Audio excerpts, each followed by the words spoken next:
Meus queridos, boa noite. A graça e a paz do nosso Senhor Jesus Cristo, amém?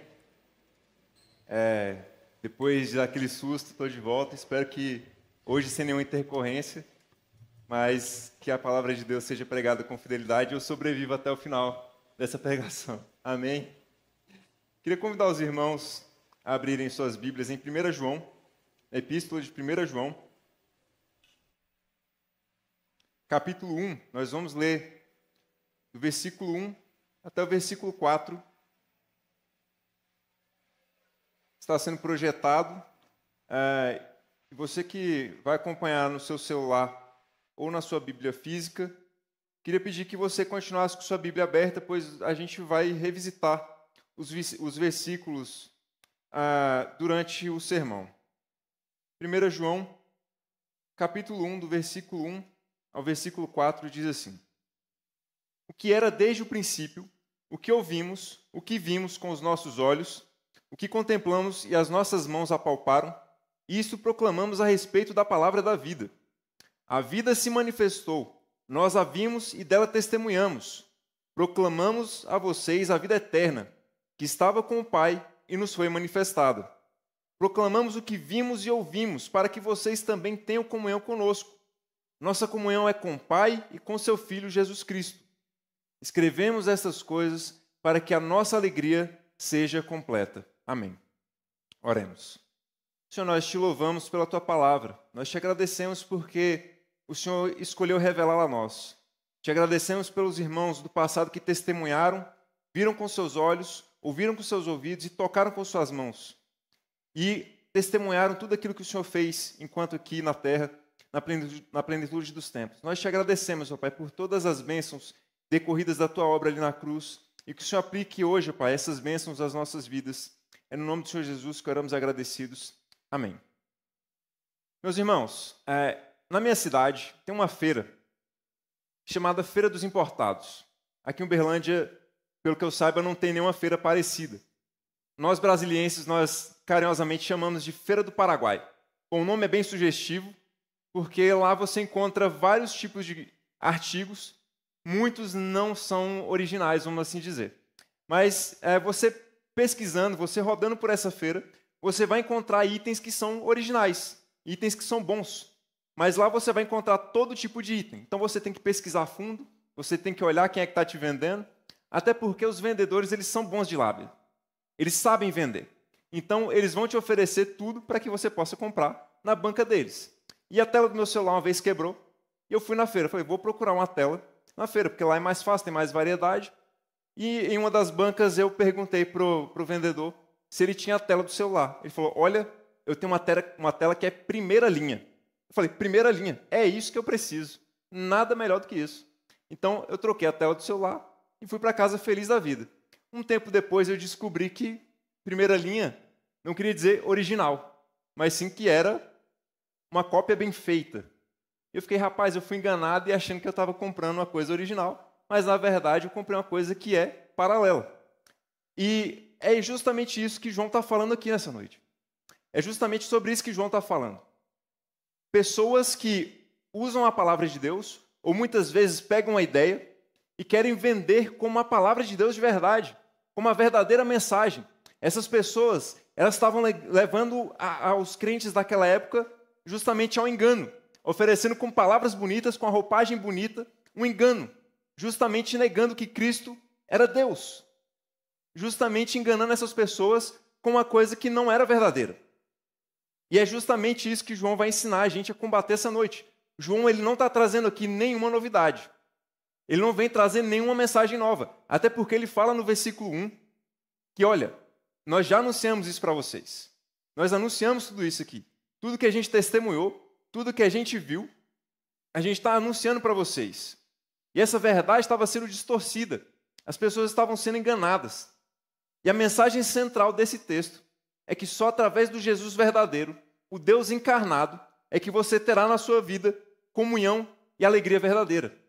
Só através do Jesus encarnado, o Deus verdadeiro, você terá vida, comunhão e alegria verdadeiras.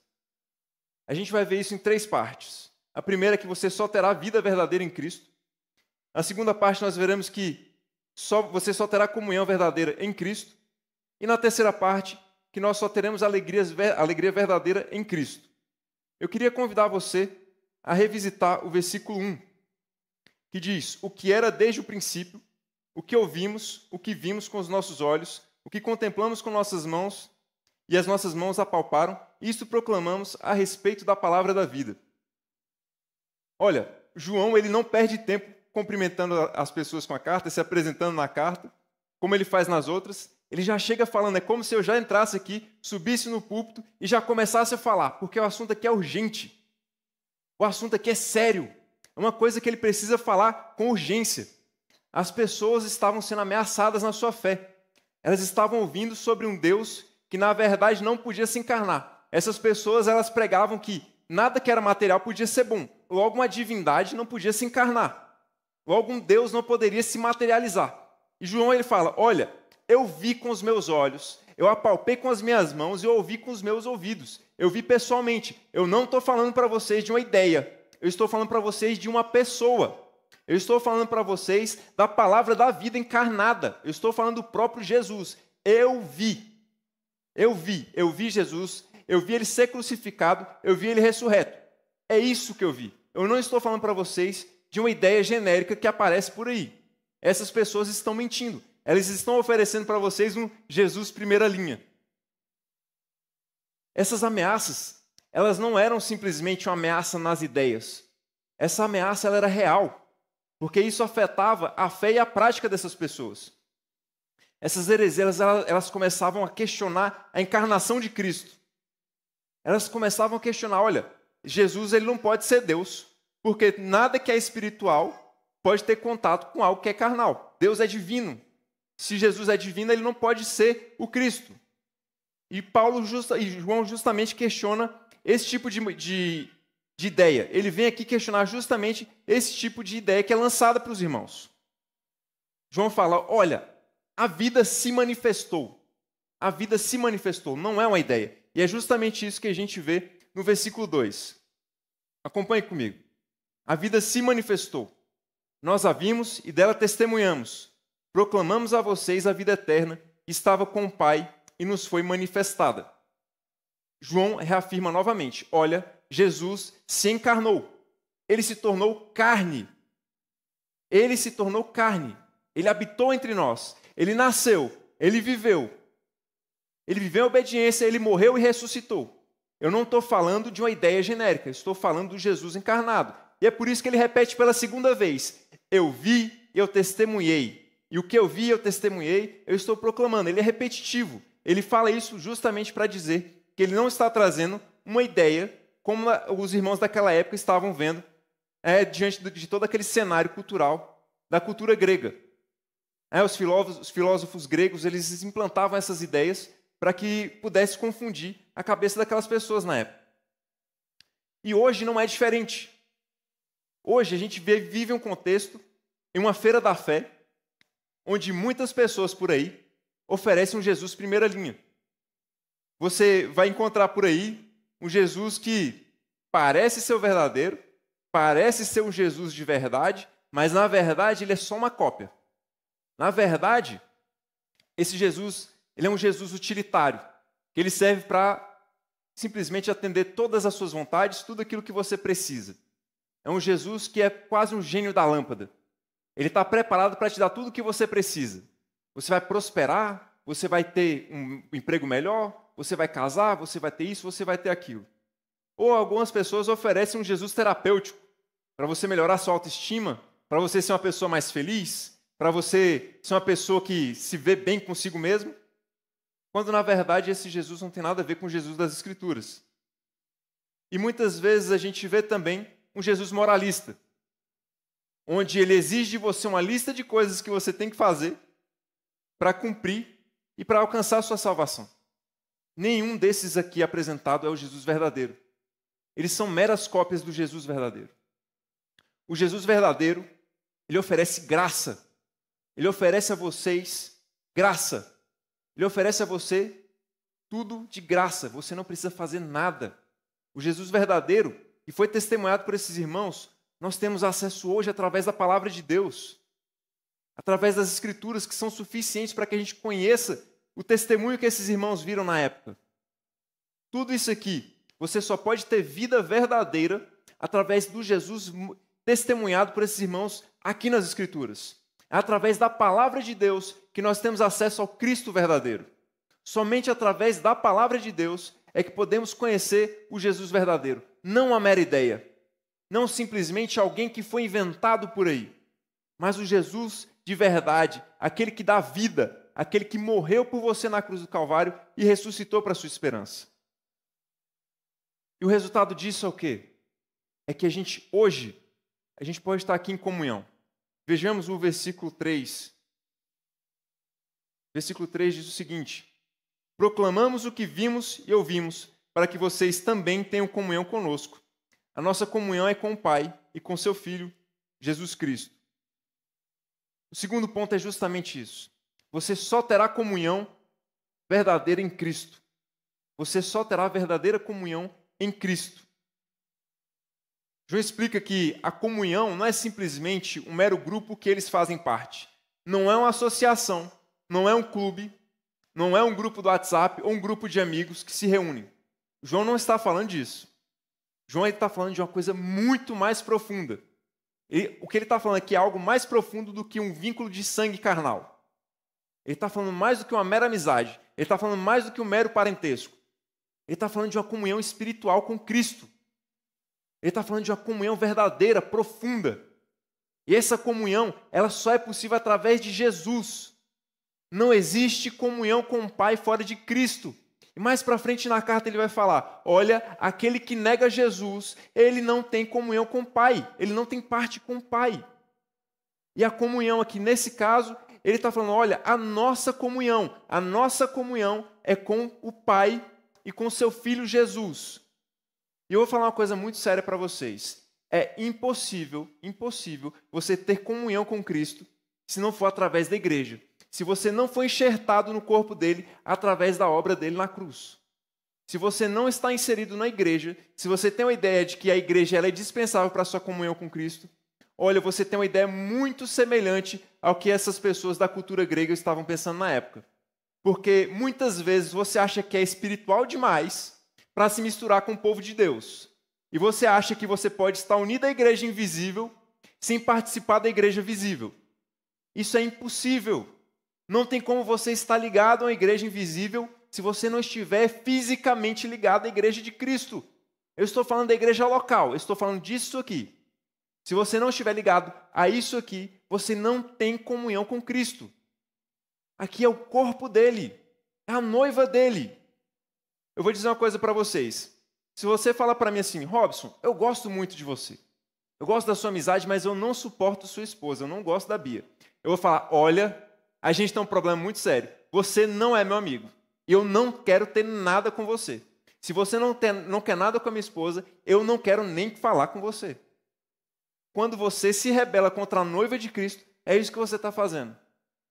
Aquelas pessoas que acham que têm uma espiritualidade superior e não querem se misturar com a igreja porque a igreja, na visão deles, é hipócrita e eles não, essas pessoas estão rejeitando a Cristo. É impossível fazer parte do corpo de Cristo sem estar aqui fisicamente participando dele. É disso que João está falando. Olha, a nossa comunhão é com o Pai e com seu Filho Cristo Jesus. É aqui que a gente recebe os meios de graça.